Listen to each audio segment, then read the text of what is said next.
Jake Paul versus Gervonta Davis fight in Jeopardy after Athletic Commission flags massive weight difference. Jake Paul has made a career out of picking fights that nobody saw coming.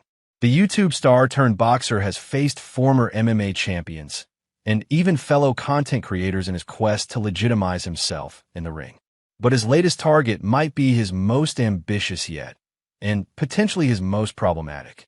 The Jake Paul versus Gervonta Davis fight has hit a major roadblock that shows just how tricky it can be when social media meets serious boxing regulations. When fighters step into the ring with drastically different body weights, things can go wrong fast.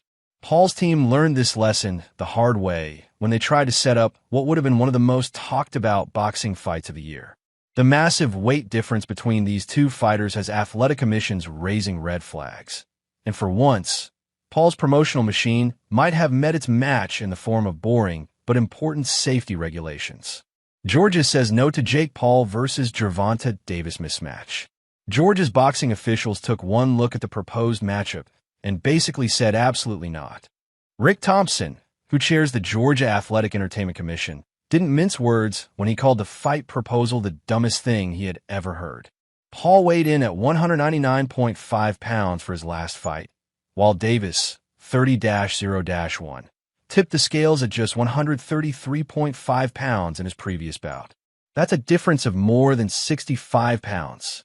Thompson and his fellow commissioners weren't about to approve a rule waiver that would allow such a lopsided matchup to happen in their state. Most Valuable Promotions, Paul's company, had requested special permission to bend Georgia's weight difference rules.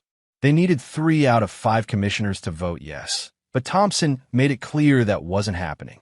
The commission was set to meet and formally reject the request, but Paul's team pulled out before facing that embarrassment. Miami becomes the new backup plan. When Plan A falls apart, influencer boxing always has a Plan B. Paul's team quickly announced they were moving the Jake Paul versus Gervonta Davis fight from Atlanta's State Farm Arena to Miami's Casilla Center. Miami might be more accommodating, but that doesn't solve the fundamental problem. Davis is a legitimate world champion who fights at super lightweight. Meanwhile, Paul is essentially a cruiserweight who's been padding his record against carefully chosen opponents. The Florida Athletic Commission hasn't publicly weighed in on whether they will approve this fight or not. The whole situation highlights how Paul's boxing career has reached an interesting crossroads. He has generated massive pay-per-views and brought new fans to boxing. But he's also exposed some gaps in how different states regulate the sport. Netflix is supposed to broadcast this fight, which adds another layer of pressure to make it happen somehow. The streaming giant has been pushing into live sports, and a Paul fight would certainly grab attention. But even Netflix's deep pockets can't override basic safety concerns that have boxing commissions worried about liability issues. The press conferences scheduled for New York and Miami will be interesting to watch. Paul excels at selling fights through trash talk and social media buzz. But Davis isn't the type to get drawn into lengthy promotional battles. He prefers to do his talking in the ring, where his 29-0 record speaks louder than any social media beef ever could. Terrence Crawford and Floyd Mayweather debate intensifies with Canelo's shocking claim and analyst comparisons between legends. Boxing fans love nothing more than debating who ranks as the greatest fighter of all time. These conversations have raged for decades, with passionate supporters arguing for their favorites across different eras and weight classes. The sport's rich history provides endless ammunition for these discussions, from Sugar Ray Robinson's artistry to Muhammad Ali's charisma to Mike Tyson's devastating power. However, modern debates often center around more recent champions who fans actually witnessed during their peak years. And currently, Floyd Mayweather and Terrence Crawford are in the crosshairs. Crawford's historic achievement of becoming undisputed champion in 3 different weight classes has reignited discussions about where he stands among boxing's all-time greats.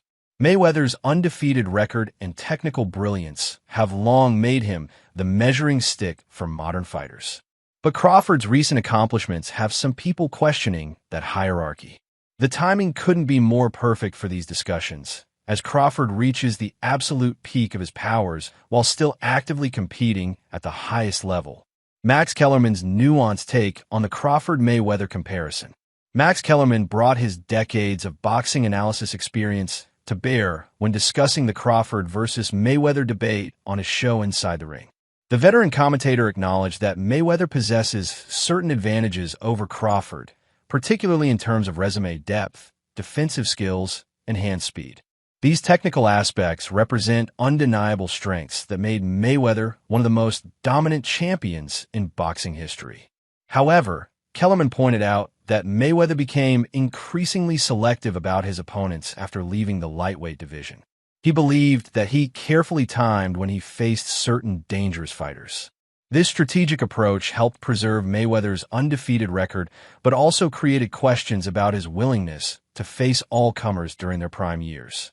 Kellerman contrasted this with Crawford's apparent eagerness to fight anyone throughout his entire career, suggesting that this mentality resonates differently with boxing fans and fellow fighters. If you look at Floyd's resume, it's much deeper than Crawford's, and Floyd was faster and he had a better defense and all that stuff. But Floyd picked and chose when he fought guys, especially once he left lightweight. Once he left lightweight, he was careful about when he fought guys. Crawford, we all witnessed, even though the resume is thin in certain ways, he wanted it with everyone the whole time. That makes a difference to people. The analyst drew fascinating comparisons between Crawford and legendary fighters like Sugar Ray Robinson and Roy Jones. Jr. Kellerman suggested that Crawford has reached a similar level of respect among his peers.